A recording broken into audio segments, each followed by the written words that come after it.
Eh bien, bonjour mes amis pour une nouvelle vidéo. Aujourd'hui, on est lundi 26 octobre 2020 et le thème de cette vidéo sera la liberté d'expression et le respect des autres. La liberté d'expression, c'est un sujet qui m'intéresse beaucoup en fait. Et la liberté d'expression, c'est, comment dire, le droit de parler ouvertement de ce que l'on souhaite. Donc le droit de critiquer évidemment, mais le respect des autres c'est quoi en fait? Le respect des autres c'est respecter les opinions des autres personnes même s'ils ne pensent pas comme nous. C'est-à-dire qu'on a le droit éventuellement de critiquer mais tout en respectant les autres. Et effectivement c'est un peu contradictoire si on veut, parce que si on critique par exemple si moi Thibaut Inchep, que j'aime bien Thibaut Inchep, j'aime bien Juju Fitcat, ils ont fait un clash il y a quelques jours. J'ai regardé les vidéos des deux et en fait c'est un faux clash évidemment. Donc Juju Fitcat et Thibaut Inchep, quand ils ont fait leur clash, quand ils ont fait leur clip vidéo qui critiquaient chacun l'autre personne, il y a eu deux camps en fait. Il y a eu les clans de Thibaut Inchep et les clans de Juju Fitcat. Donc certains étaient évidemment pour Thibaut, les autres pour Juju. Et le problème c'est que moi j'aime bien les deux, effectivement. Donc j'ai essayé, j'étais dans aucun cas. J'ai apprécié dans les deux cas leur clip vidéo qui était très bien. Je dois dire, ils ont fait du très bon boulot. Donc très bonne musique, très bonne parole. Donc bravo à tous les deux, bravo à Juju, bravo à Thibaut pour leur clip vidéo. Et donc effectivement la bonne nouvelle c'est qu'ils sont toujours ensemble. Donc Thibaut et Juju sont toujours ensemble. Le problème c'est pas ça, le problème c'est tous les haters, tous les gens haineux qui sont venus faire de sales commentaires en fait sur les pages de Thibaut et sur les pages de Juju.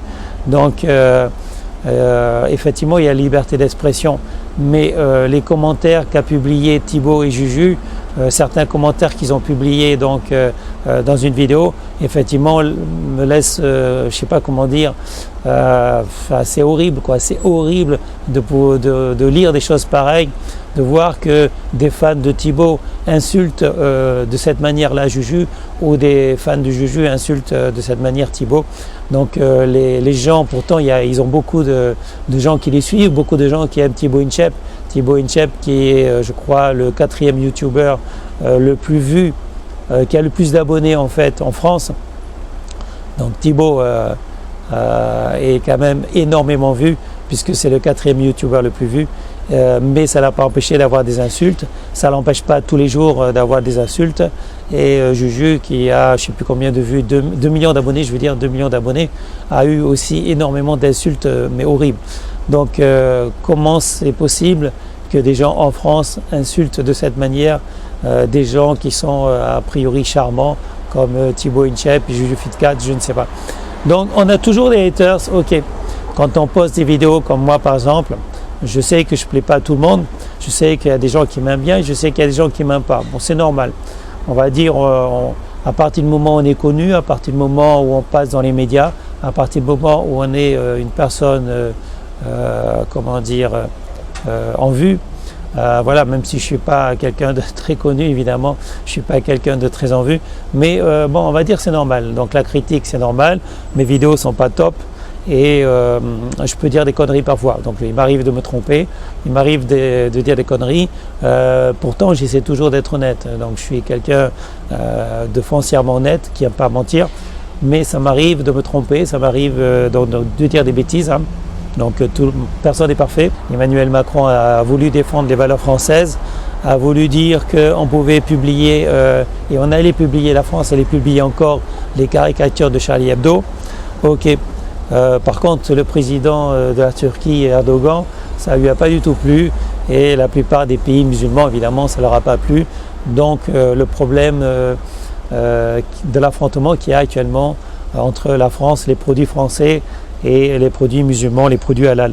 Donc j'ai déjà fait une vidéo là-dessus et moi je défends évidemment les valeurs françaises.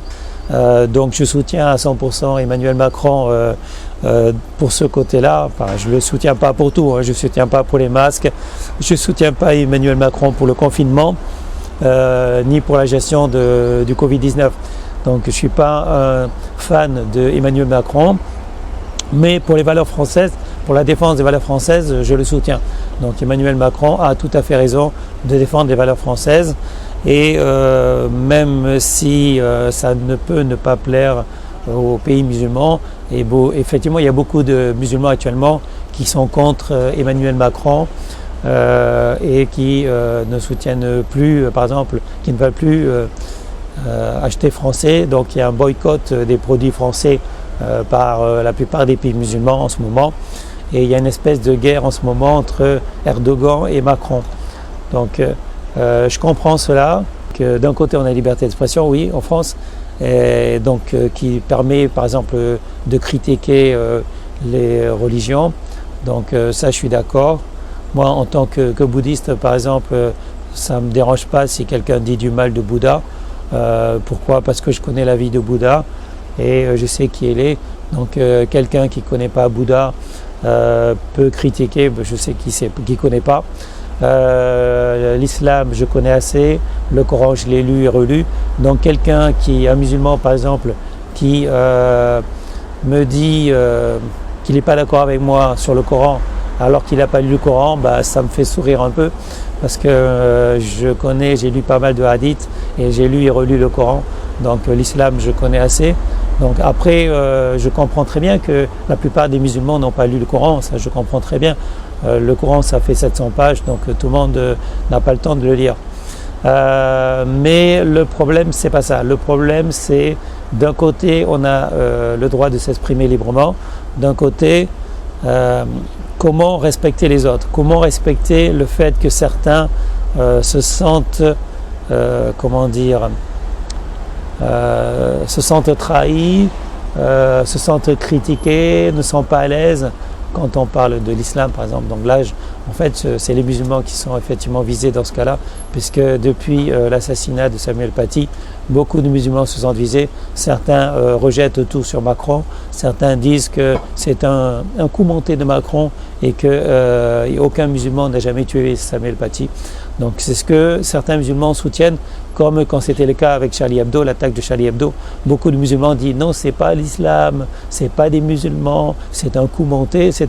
Donc les complotistes, chez les musulmans, il y en a plein de toute façon. Donc je ne sais pas combien il y a de complotistes chez les musulmans, mais il y en a plein.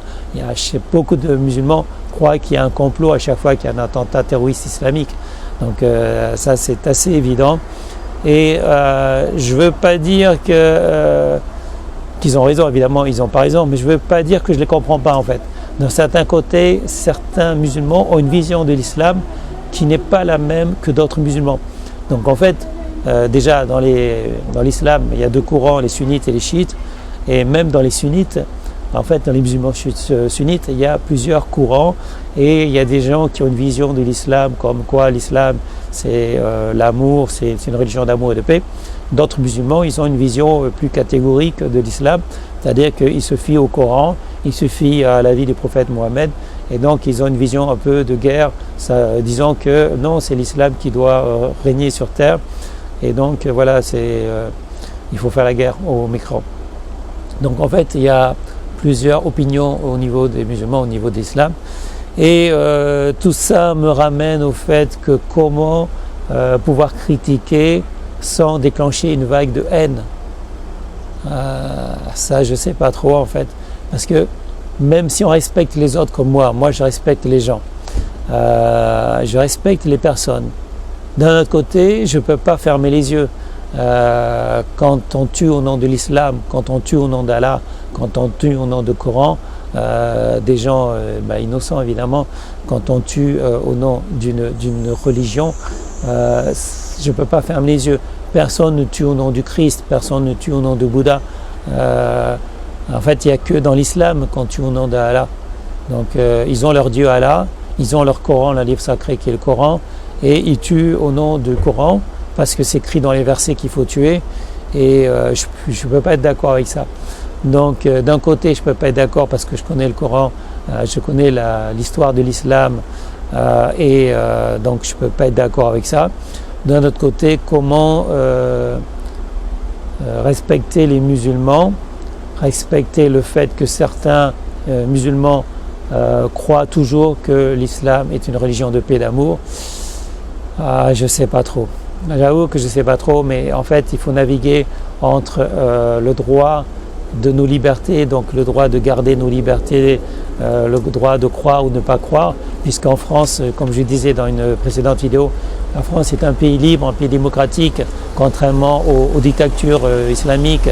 Nous, on a le droit de critiquer, on a le droit de penser ce qu'on veut, alors qu'on sait très bien que dans les pays musulmans, ce n'est pas le cas. Les interdits, il y en a beaucoup. En islam, il y a tout ce qui est halal et tout ce qui est haram. Halal, c'est tout ce qui est autorisé, et haram, c'est tout ce qui est interdit. Et des interdits dans l'islam, il y en a plein. Donc en France et dans les pays européens, ce n'est pas le cas. On a le droit de faire beaucoup de choses en France. Mais effectivement, un musulman qui est habitué aux lois islamiques, il est surpris quand il vient dans un pays comme la France, on a le droit de critiquer. On n'a pas d'interdit sur l'alcool, on n'a pas d'interdit à propos des femmes, par exemple. En France, c'est un pays quand même très libre.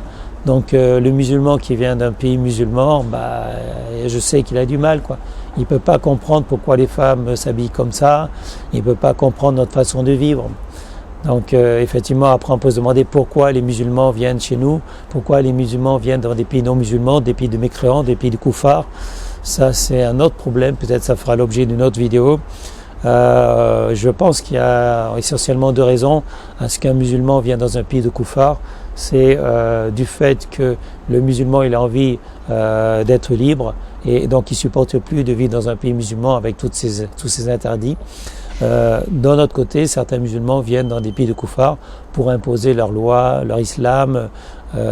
L'islam, c'est pas que croire en Allah, c'est pas que le Coran, c'est aussi imposer l'islam aux autres, c'est aussi imposer leurs croyances, parce que d'un côté il y a tout ce qui est islam sur terre et d'autre côté il y a tout ce qui n'est pas islam, et l'islam doit régner sur la totalité du globe, la totalité de la terre.